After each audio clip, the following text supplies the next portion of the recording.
Surat Yakobus, pasal 1 ayat 1. Salam. Salam dari Yakobus, hamba Allah dan Tuhan Yesus Kristus, kepada kedua belas suku di perantauan.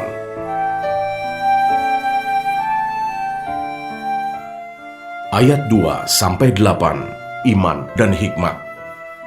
Saudara-saudaraku, anggaplah sebagai suatu kebahagiaan apabila kamu jatuh ke dalam berbagai-bagai pencobaan, sebab kamu tahu bahwa ujian terhadap imanmu itu menghasilkan ketekunan.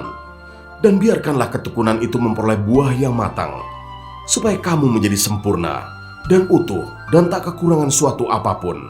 Tetapi apabila di antara kamu ada yang kekurangan hikmat, hendaklah ia memintakannya kepada Allah, yang memberikan kepada semua orang dengan murah hati dan dengan tidak membangkit-bangkit, maka hal itu akan diberikan kepadanya. Hendaklah ia memintanya dalam iman, dan sama sekali jangan bimbang, sebab orang yang bimbang sama dengan gelombang laut yang diombang-ambingkan kian kemari oleh angin. Orang yang demikian janganlah mengira bahwa ia akan menerima sesuatu dari Tuhan, sebab orang yang mendua hati tidak akan tenang dalam hidupnya.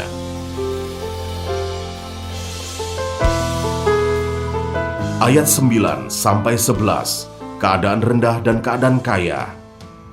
Baiklah saudara yang berada dalam keadaan yang rendah bermegah karena kedudukannya yang tinggi, dan orang kaya karena kedudukannya yang rendah, sebab ia akan lenyap seperti bunga rumput.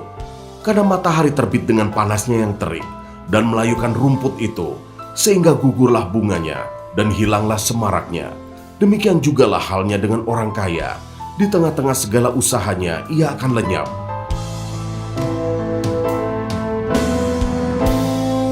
Ayat 12-18, pengujian dan pencobaan.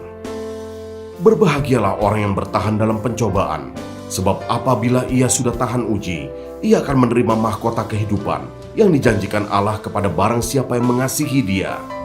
Apabila seorang dicobai, janganlah ia berkata, "Pencobaan ini datang dari Allah," sebab Allah tidak dapat dicobai oleh yang jahat, dan Ia sendiri tidak mencobai siapapun. Tetapi tiap-tiap orang dicobai oleh keinginannya sendiri, karena ia diseret dan dipikat olehnya. Dan apabila keinginan itu telah dibuahi, ia melahirkan dosa. Dan apabila dosa itu sudah matang, ia melahirkan maut. Saudara-saudara yang kukasihi, janganlah sesat. Setiap pemberian yang baik dan setiap anugerah yang sempurna datangnya dari atas, diturunkan dari Bapa segala terang. Padanya tidak ada perubahan atau bayangan karena pertukaran. Atas kehendaknya sendiri, Ia telah menjadikan kita oleh firman kebenaran, supaya kita pada tingkat yang tertentu menjadi anak sulung di antara semua ciptaannya.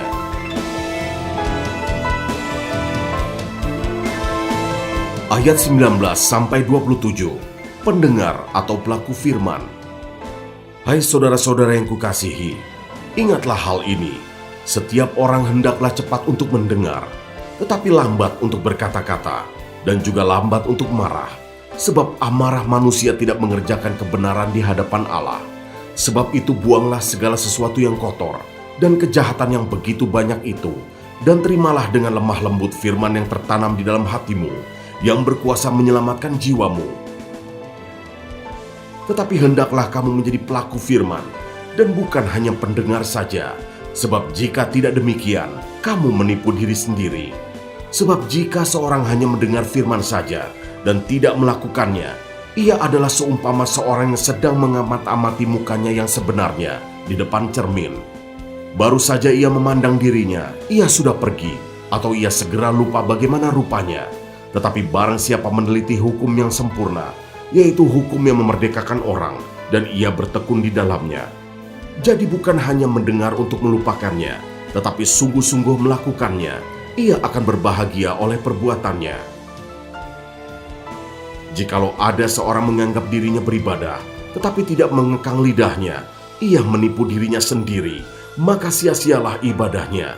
Ibadah yang murni dan yang tak bercacat di hadapan Allah, Bapa kita, ialah mengunjungi yatim piatu dan janda-janda dalam kesusahan mereka, dan menjaga supaya dirinya sendiri tidak dicemarkan oleh dunia.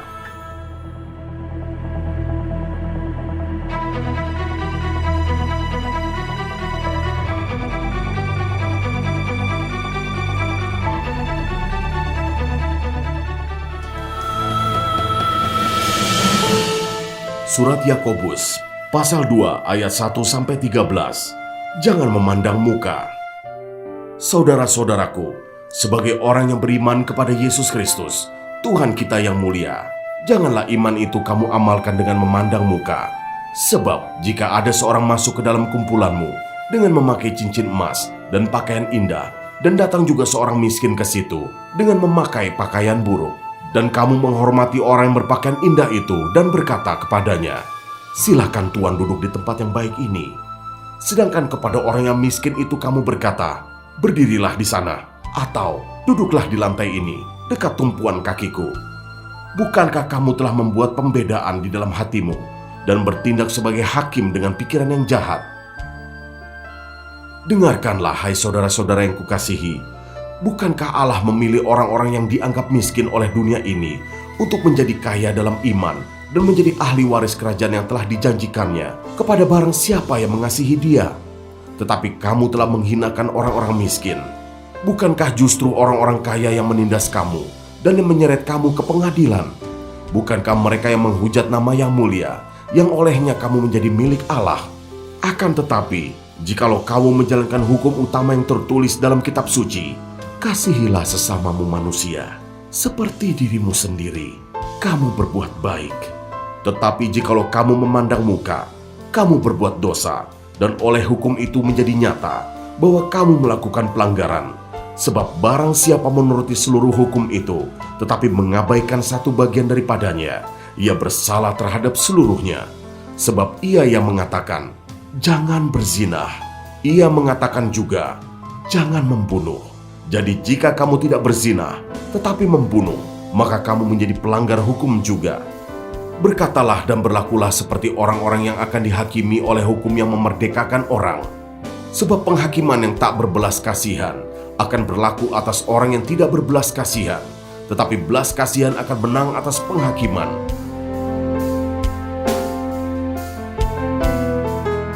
Ayat 14-26. Iman tanpa perbuatan pada hakikatnya adalah mati. Apakah gunanya, saudara-saudaraku, jika seorang mengatakan bahwa ia mempunyai iman, padahal ia tidak mempunyai perbuatan? Dapatkah iman itu menyelamatkan dia? Jika seorang saudara atau saudari tidak mempunyai pakaian dan kekurangan makanan sehari-hari, dan seorang dari antara kamu berkata, "Selamat jalan, kenakanlah kain panas, dan makanlah sampai kenyang," tetapi ia tidak memberikan kepadanya apa yang perlu bagi tubuhnya, apakah gunanya itu? Demikian juga halnya dengan iman. Jika iman itu tidak disertai perbuatan, maka iman itu pada hakikatnya adalah mati. Tetapi mungkin ada orang berkata, "Padamu ada iman, dan padaku ada perbuatan." Aku akan menjawab dia, "Tunjukkanlah kepadaku imanmu itu tanpa perbuatan, dan aku akan menunjukkan kepadamu imanku dari perbuatan-perbuatanku." Engkau percaya bahwa hanya ada satu Allah saja? Itu baik, tetapi setan-setan pun juga percaya akan hal itu, dan mereka gemetar. Hai manusia yang bebal, maukah engkau mengakui sekarang bahwa iman tanpa perbuatan adalah iman yang kosong? Bukankah Abraham bapa kita dibenarkan karena perbuatan-perbuatannya ketika ia mempersembahkan Ishak, anaknya, di atas mezbah? Kamu lihat bahwa iman bekerja sama dengan perbuatan-perbuatan, dan oleh perbuatan-perbuatan itu iman menjadi sempurna. Dengan jalan demikian, genaplah nas yang mengatakan, "Lalu percayalah Abraham kepada Allah, maka Allah memperhitungkan hal itu kepadanya sebagai kebenaran." Karena itu Abraham disebut sahabat Allah. Jadi kamu lihat bahwa manusia dibenarkan karena perbuatan-perbuatannya, dan bukan hanya karena iman. Dan bukankah demikian juga Rahab, pelacur itu, dibenarkan karena perbuatan-perbuatannya ketika ia menyembunyikan orang-orang yang disuruh itu di dalam rumahnya, lalu menolong mereka lolos melalui jalan yang lain. Sebab seperti tubuh tanpa roh adalah mati, demikian jugalah iman tanpa perbuatan-perbuatan adalah mati.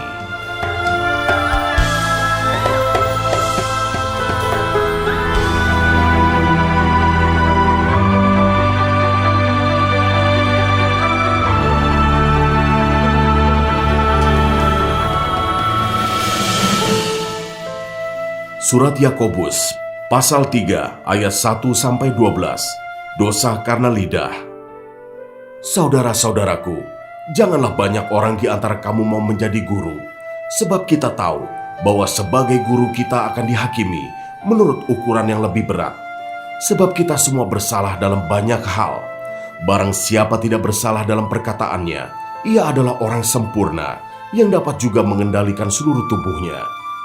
Kita mengenakan kekang pada mulut kuda, sehingga ia menuruti kehendak kita. Dengan jalan demikian, kita dapat juga mengendalikan seluruh tubuhnya. Dan lihat saja kapal-kapal, walaupun amat besar dan digerakkan oleh angin keras, namun dapat dikendalikan oleh kemudi yang amat kecil menurut kehendak jurumudi. Demikian juga lidah, walaupun suatu anggota kecil dari tubuh, namun dapat memegahkan perkara-perkara yang besar. Lihatlah, betapapun kecilnya api, ia dapat membakar hutan yang besar. Lidah pun adalah api. Ia merupakan suatu dunia kejahatan dan mengambil tempat di antara anggota-anggota tubuh kita sebagai sesuatu yang dapat menodai seluruh tubuh dan menyalakan roda kehidupan kita. Sedang ia sendiri dinyalakan oleh api neraka. Semua jenis binatang liar, burung-burung, serta binatang-binatang menjalar dan binatang-binatang laut dapat dijinakan dan telah dijinakan oleh sifat manusia. Tetapi tidak seorang pun yang berkuasa menjinakkan lidah. Ia adalah sesuatu yang buas, yang tak terkuasai, dan penuh racun yang mematikan. Dengan lidah kita memuji Tuhan, Bapa kita, dan dengan lidah kita mengutuk manusia yang diciptakan menurut rupa Allah. Dari mulut yang satu keluar berkat dan kutuk. Hal ini, saudara-saudaraku, tidak boleh demikian terjadi. Adakah sumber memancarkan air tawar dan air pahit dari mata air yang sama? Saudara-saudaraku, adakah pohon ara dapat menghasilkan buah zaitun? Dan adakah pokok anggur dapat menghasilkan buah ara? Demikian juga mata air asin tidak dapat mengeluarkan air tawar.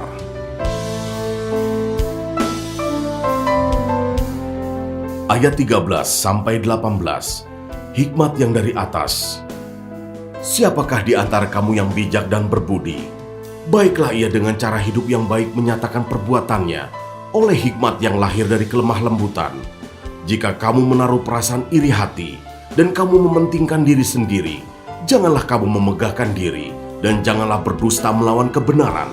Itu bukanlah hikmat yang datang dari atas, tetapi dari dunia, dari nafsu manusia, dari setan-setan. Sebab di mana ada iri hati dan mementingkan diri sendiri, di situ ada kekacauan dan segala macam perbuatan jahat. Tetapi hikmat yang dari atas adalah pertama-tama murni, selanjutnya pendamai, peramah, penurut, penuh belas kasihan, dan buah-buah yang baik, tidak memihak dan tidak munafik. Dan buah yang terdiri dari kebenaran ditaburkan dalam damai untuk mereka yang mengadakan damai.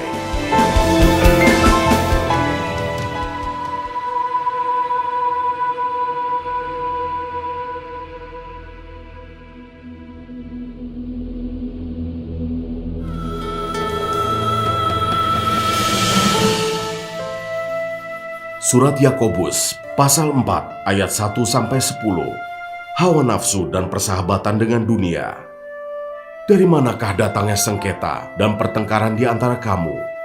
Bukankah datangnya dari hawa nafsumu yang saling berjuang di dalam tubuhmu? Kamu mengingini sesuatu, tetapi kamu tidak memperolehnya. Lalu kamu membunuh. Kamu iri hati, tetapi kamu tidak mencapai tujuanmu. Lalu kamu bertengkar dan kamu berkelahi. Kamu tidak memperoleh apa-apa karena kamu tidak berdoa. Atau kamu berdoa juga, tetapi kamu tidak menerima apa-apa karena kamu salah berdoa. Sebab yang kamu minta itu hendak kamu habiskan untuk memuaskan hawa nafsumu.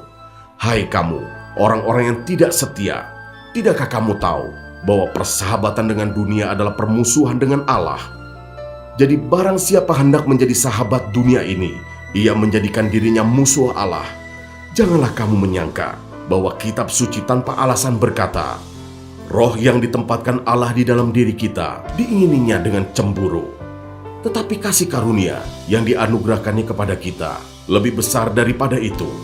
Karena itu ia katakan, Allah menentang orang yang congkak, tetapi mengasihani orang yang rendah hati. Karena itu tunduklah kepada Allah dan lawanlah iblis, maka ia akan lari daripadamu. Mendekatlah kepada Allah, dan ia akan mendekat kepadamu. Tahirkanlah tanganmu, hai kamu orang-orang berdosa, dan sucikanlah hatimu, Hai kamu yang mendua hati, sadarilah kemalanganmu, berdukacita dan merataplah. Hendaklah tertawamu kamu ganti dengan ratap, dan sukacitamu dengan dukacita. Rendahkanlah dirimu di hadapan Tuhan, dan Ia akan meninggikan kamu.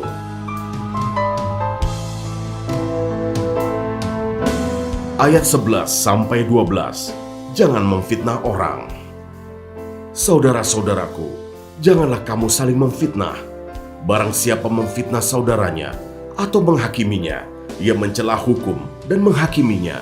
Dan jika engkau menghakimi hukum, maka engkau bukanlah penurut hukum, tetapi hakimnya. Hanya ada satu pembuat hukum dan hakim, yaitu Dia yang berkuasa menyelamatkan dan membinasakan. Tetapi siapakah engkau, sehingga engkau mau menghakimi sesamamu manusia?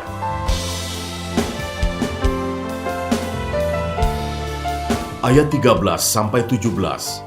Jangan melupakan Tuhan dalam perencanaan. Jadi sekarang hai kamu yang berkata, hari ini atau besok kami berangkat ke kota Anu, dan di sana kami akan tinggal setahun, dan berdagang serta mendapat untung. Sedang kamu tidak tahu apa yang akan terjadi besok. Apakah arti hidupmu? Hidupmu itu sama seperti uap yang sebentar saja kelihatan, lalu lenyap. Sebenarnya kamu harus berkata, jika Tuhan menghendakinya, kami akan hidup dan berbuat ini dan itu. Tetapi sekarang kamu memegahkan diri dalam congkakmu, dan semua kemegahan yang demikian adalah salah.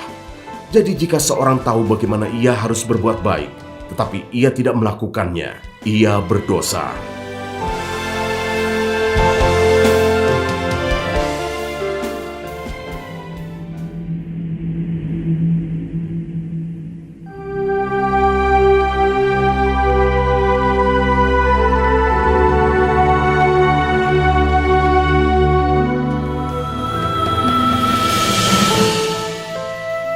Surat Yakobus, pasal 5, ayat 1-6. Peringatan kepada orang kaya. Jadi sekarang hai kamu orang-orang kaya, menangislah dan merataplah atas sengsara yang akan menimpa kamu. Kekayaanmu sudah busuk, dan pakaianmu telah dimakan ngengat. Emas dan perakmu sudah berkarat, dan karatnya akan menjadi kesaksian terhadap kamu, dan akan memakan dagingmu seperti api. Kamu telah mengumpulkan harta pada hari-hari yang sedang berakhir. Sesungguhnya telah terdengar teriakan besar, karena upah yang kamu tahan dari buruh yang telah menuai hasil ladangmu, dan telah sampai ke telinga Tuhan semesta alam, keluhan mereka yang menyabit panenmu. Dalam kemewahan kamu telah hidup dan berfoya-foya di bumi. Kamu telah memuaskan hatimu, sama seperti pada hari penyembelihan. Kamu telah menghukum, bahkan membunuh orang yang benar, dan ia tidak dapat melawan kamu. Ayat 7-11. Bersabar dalam penderitaan. Karena itu saudara-saudara, bersabarlah sampai kepada kedatangan Tuhan. Sesungguhnya petani menantikan hasil yang berharga dari tanahnya, dan ia sabar sampai telah turun hujan musim gugur dan hujan musim semi. Kamu juga harus bersabar dan harus meneguhkan hatimu, karena kedatangan Tuhan sudah dekat. Saudara-saudara, janganlah kamu bersungut-sungut dan saling mempersalahkan, supaya kamu jangan dihukum. Sesungguhnya hakim telah berdiri di ambang pintu. Saudara-saudara, turutilah teladan penderitaan dan kesabaran para nabi yang telah berbicara demi nama Tuhan. Sesungguhnya kami menyebut mereka berbahagia, yaitu mereka yang telah bertekun. Kamu telah mendengar tentang ketekunan Ayub, dan kamu telah tahu apa yang pada akhirnya disediakan Tuhan baginya, karena Tuhan Maha Penyayang dan penuh belas kasihan.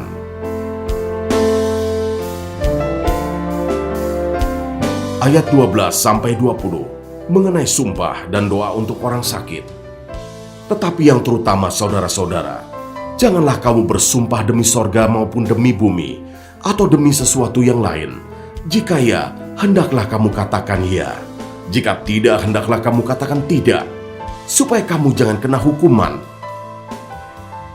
Kalau ada seorang di antara kamu yang menderita, baiklah ia berdoa.